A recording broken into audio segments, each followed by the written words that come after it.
¿Cómo anda? ¿Cómo le va? Buenos días. No me diga que no es un día ideal para quedarse en casa escuchando la radio. No solo porque es un día de lluvia, sino porque estamos ahí de vuelta. No me atrevo a decir a la misma historia vinculado a la pandemia, pero en una historia muy similar a la que estábamos por esta fecha del año pasado, con la idea de tener que quedarse en casa. Y uno le da la sensación que la historia empieza a reproducirse en loop. Viste que cuando vos ponés las reproducciones de música y le pones ese simbolito de una flecha que persigue a la otra incesantemente, bueno, así parece ser la historia que estamos volviendo a vivir. Y sin embargo, yo le agregaría que más que historia en loop, es una historia en espiral. Una historia en espiral como nos enseñaron algunos amigos y amigas de la psicología social, porque no es que siempre lo mismo.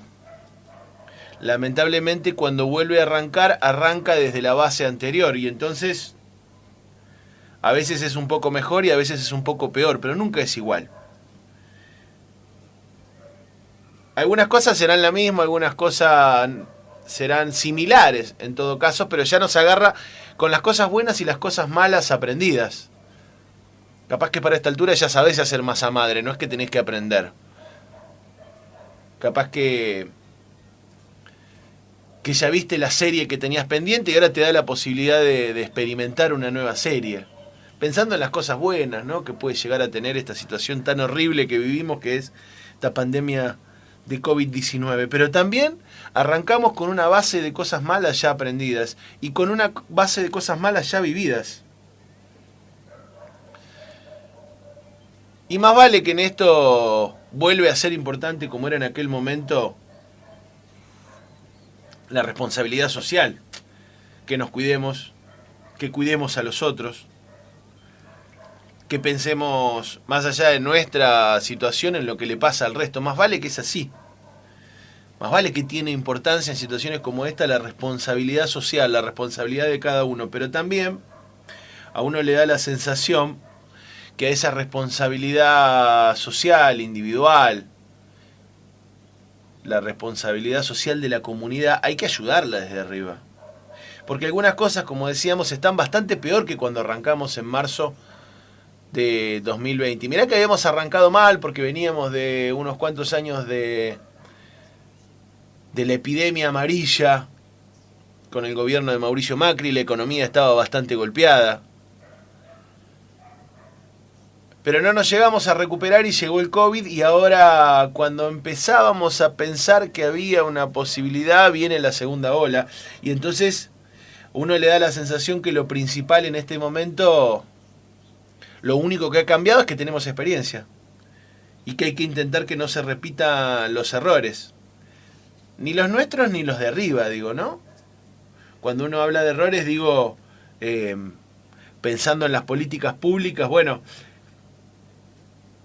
si hay algún tipo de ayuda estatal, ¿cómo va a ser para que no se lo apropien las grandes empresas, como pasó con el ATP? Que un montón de empresas aprovecharon esa ayuda estatal tan necesaria que era el ATP, ¿te acordás? Parte de los sueldos y se quedaron con esa guita para no pagarle a los empleados. Empresas que no lo necesitaban, había un montón que sí, pero había un montón de empresas, grandes empresas que no lo necesitaban y lo utilizaron de mala manera. ¿Qué hacemos con el IFE que llegó, ayudó, pero no alcanzó? ¿Cómo resolvemos esas cuestiones? Porque hubo buenas medidas, aprendimos, fueron importantes, pero los índices con los que llegamos a este marzo de 2021 muestran que no alcanzó, que esas medidas no alcanzaron, porque el golpe fue grande, porque ya veníamos golpeados.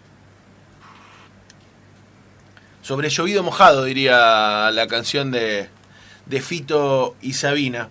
Y entonces, viendo esto, volvemos a charlar algo que charlamos en otra radio, en otro momento, incluso creo que ni fue en una radio, fue al comienzo de la pandemia, cuando hacía el programa desde casa, intentando seguir comunicados, intentando no dar el brazo a torcer en esto de aislarnos físicamente pero no socialmente, y hacíamos un programa desde casa el año pasado a esta altura, y me siento repitiendo lo mismo y pensando, bueno, ¿qué se puede hacer? ¿Cuál es la discusión? Y la discusión es más o menos siempre la misma.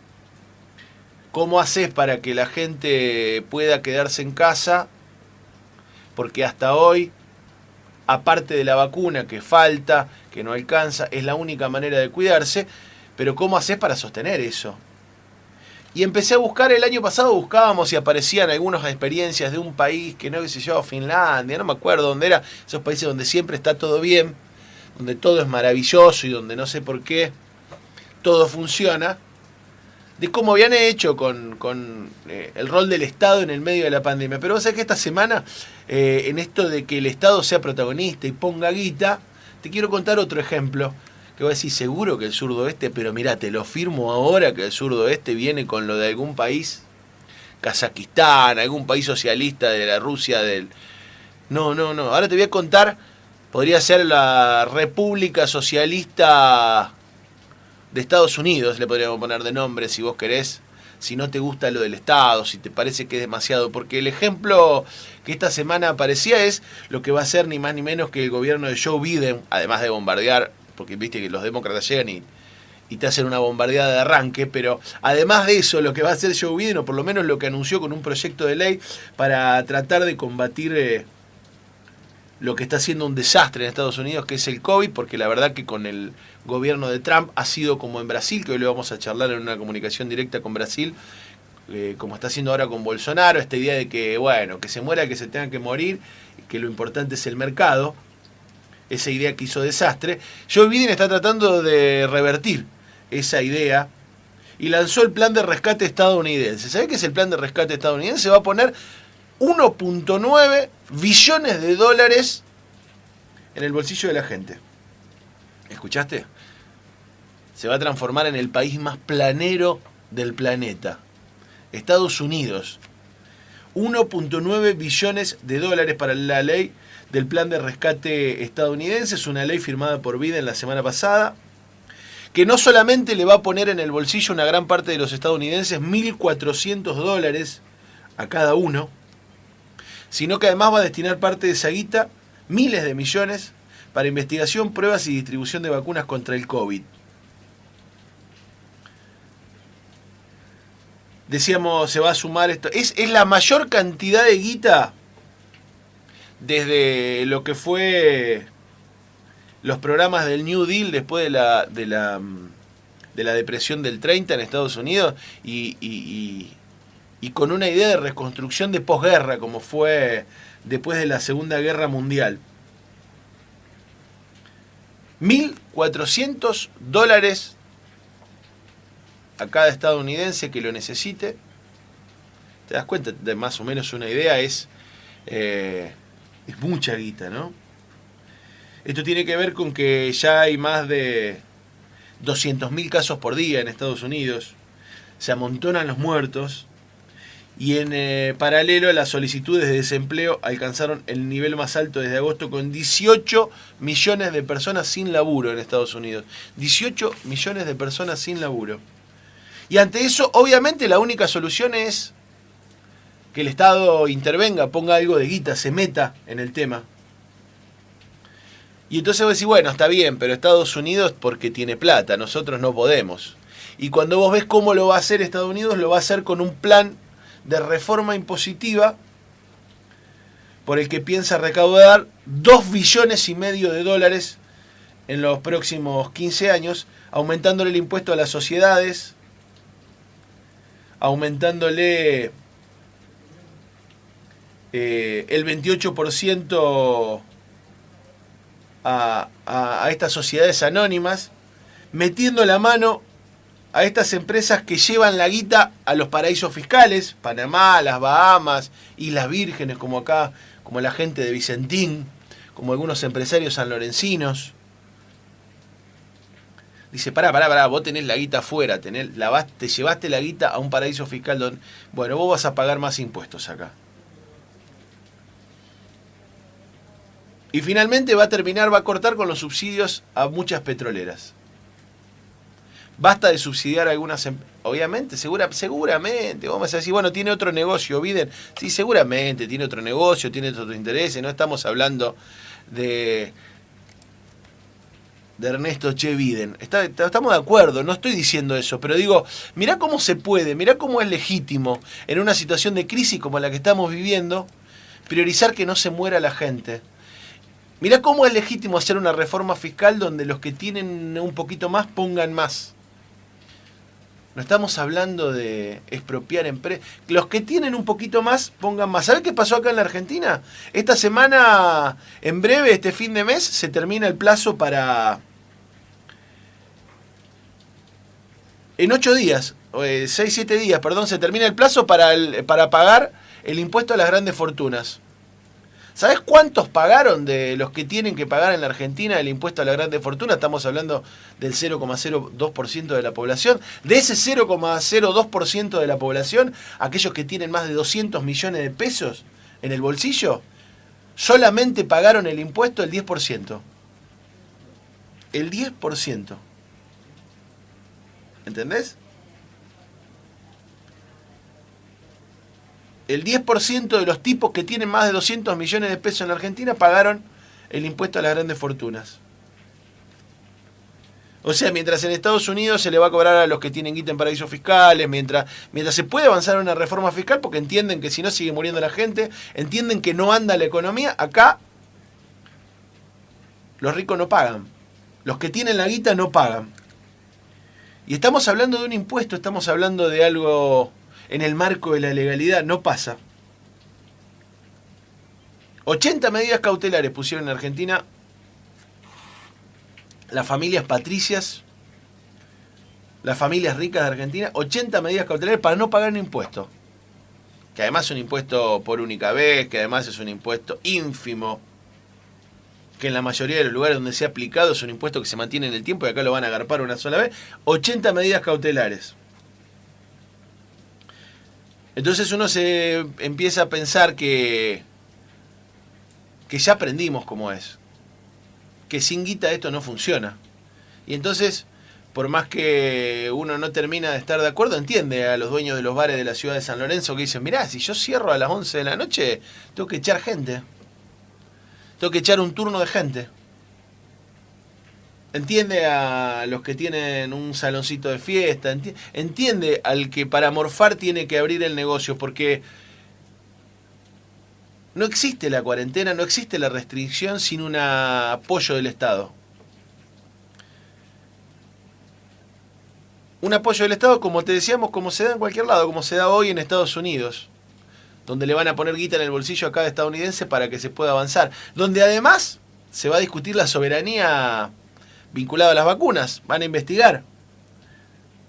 Y entonces sí volvemos a una discusión repetida, o por lo menos repetida desde estos micrófonos, usted ya la habrá escuchado, que tiene que ver con pensar por qué estamos discutiendo desde la pobreza en un país tan rico como este.